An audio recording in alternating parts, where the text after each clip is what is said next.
ॐ वेदपुरुषाय नमो नमः। हरिः ॐ आनो भद्राः क्रतवो यन्तु विश्वतो दग्धासो अपरितास उदित्फदः। देवानो यथा सदमिद्वृधे असन्न प्रायुवो रक्षितारो दिवे दिवे। देवानां भद्रा सुमतिर्रुजुयताम् देवानागंगरातिरभिनो निवर्तताम्। देवानागंगसख्यमुपसेदिमा वयम् देवान आयुः प्रतिरन्तु जीवसे। तान् पूर्वया निविदाहुमहे वयम् भगं मित्रमदितिं दक्षमस्त्रिधम्। अर्यमणं वरुणग्वं सोममश्विना सरस्वतीन सुभगामयस्करत। तन्नो वातो मयो भुग्वातु भेषजम् तन्माता पृथिवी तत्पिता द्यौः। तदग्रावाणः सोमसुतो मयो भुवस्तदश्विना शृणुतं धिष्णया युवम्। तमीशानं जगतस्तस्थुखस्पतिं धियजिन्ववमसे हुमहे वयम्। पूषा नो यथा वेदसामसद्वृधे रक्षिता पायुरदब्धः स्वस्तये। स्वस्ति न इन्द्रो वृद्धश्रवाः स्वस्ति नः पूषा विश्ववेदाः। स्वस्ति नस्ताक्ष्रौ अरिष्टनेमिः स्वस्ति नो बृहस्पतिर्दधातु। पृषदश्वा मरुतः पृश्निमातरः शुभं यावानो विदथेषु जग्मयः। अग्निजिह्वामनवः सुरचक्षसो विश्वेनो देवा अवसागमन्निह। भद्रं कर्णेभिः शृणुयाम देवा भद्रं पश्येमाक्षभिर्यजत्राः। स्थिरैरङ्गैस्तुष्टुवाग्वङ्गसस्तनूभिर्व्यशेमहि देवहितं यदायुः। शतमिन्नु शरदो अन्ति देवा यत्रा नश्चक्राजरसं तनुनाम। पुत्रासो यत्र पितरो भवन्ति मानो मध्यारिरिषतायुर्गन्तोः। अदितिर्जौरदितिरन्तरिक्षं दितिर्माता स पिता स पुत्रः। विश्वे देवा अदितिः पञ्चजना अदितिर्जातमदितिर्जनित्वम्। द्यौः शान्तिरन्तरिक्षगङ्गशान्तिः।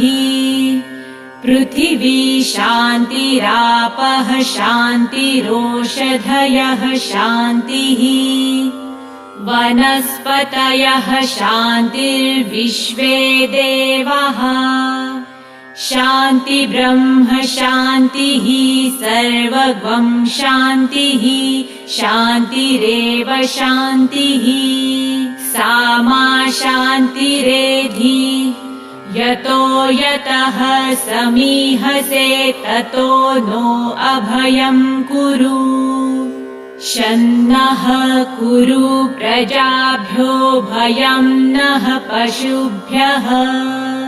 ॐ गणानां त्वा गणपतिग्वं हवामहे प्रियाणां त्वा प्रियपतिग्वं हवामहे निधीनां त्वा निधिपतिग्वं हवामहे वसो मम आहमजानि गर्भधमा त्वमजासि गर्भधम्। ॐ अम्बे अम्बिके अम्बालिके न मानयति कश्चन ससस्त्यश्वकः सुभद्रिकां काम्पिलवासिनीम्। श्रीश्च ते लक्ष्मीश्च पत्न्या वहोरात्रे पार्श्वे नक्षत्राणि रूपमश्विनौ व्यात्तम इष्णन्निषाणामुम्म ईशान सर्ववलोकम् ईशान। हरिः ॐ शान्तिः सुशान्तिः भवतु। ॐ श्रीमन्महागणाधिपतये नमः। ॐ श्रीलक्ष्मीनारायणाभ्यां नमः। ॐ श्री उमामहेश्वराभ्यां नमः।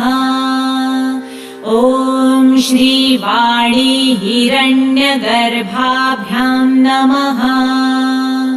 ॐ श्रीशचिपुरन्दराभ्यां नमः। ॐ श्रीमाता पितृचरणकमलभ्यो नमः। ॐ इष्टदेवताभ्यो नमः। ॐ कुलदेवताभ्यो नमः। ॐ ग्रामदेवताभ्यो नमः। ॐ स्थानदेवताभ्यो नमः।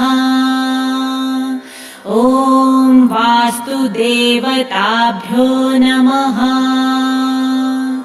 ॐ सर्वे देवेभ्यो नमः। ॐ सर्वेभ्यो ब्राह्मणेभ्यो नमः।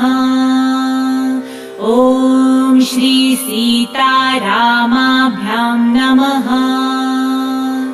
ॐ श्री राधाकृष्णाभ्यां नमः। ॐ हं हनुमन्ते नमः। ॐ श्री सद्गुरुचरणकमलेभ्यो नमः। ॐ सिद्धिबुद्धिसहिताय श्रीमन्महागणाधिपतये नमः। ॐ सुमुखश्चैकदन्तश्च कपिलो गजकर्णकः लम्बोदरश्च विकटो विघ्ननाशो विनायकः धूम्रकेतुर्गणाध्यक्षो भालचन्द्रगजाननः। द्वादशैतानि नामानि यः पठेत् शृणुयादपि विद्यारम्भे विवाहे च प्रवेशे निर्गमे तथा सङ्ग्रामे सङ्कटे चैव विघ्नस्तस्य न जायते। शुक्लाम्बरधरं देवं शशिवर्णचतुर्भुजम् प्रसन्नवदनं ध्यायेत सर्वविघ्नोपशान्तये। अभीप्सितार्थसिद्धयर्थ पूजितो यः सुरासुरैः सर्वविघ्नहरस्तस्मै गणाधिपतये नमः। सर्वमङ्गलमाङ्गल्ये शिवे सर्वार्थसाधिके शरण्ये त्र्यम्बके गौरी नारायणी नमोऽस्तु ते। सर्वदा सर्वकार्येषु नास्ति तेषाममङ्गलम्। येषां हृदि स्थो भगवान् मङ्गलायतनो हरिः, तदेव लग्नं सुदिनं तदेव ताराबलं चन्द्रबलं तदेव विद्याबलं दैवबलं तदेव लक्ष्मीपते तेऽङ्घ्रियुगं स्मरामि। लाभस्तेषां जयस्तेषां कुतस्तेषां पराजयः। येषामिन्दिवरस्यामो हृदयस्थो जनार्दनः। यत्र योगेश्वरः कृष्णो यत्र पार्थो धनुर्धरः, तत्र श्रीर्विजयो भूतिर्धरुवा नीतिर्मतिर्मम। अनन्याश्चिन्तयन्तो मां ये जनाः पर्युपासते, तेषां नित्याभियुक्तानां योगक्षेमं वहाम्यहम्।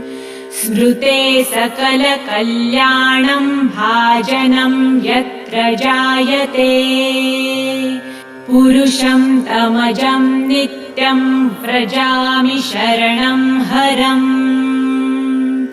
सर्वेष्वारम्भकार्येषु त्रयस्त्रिभुवनेश्वरः।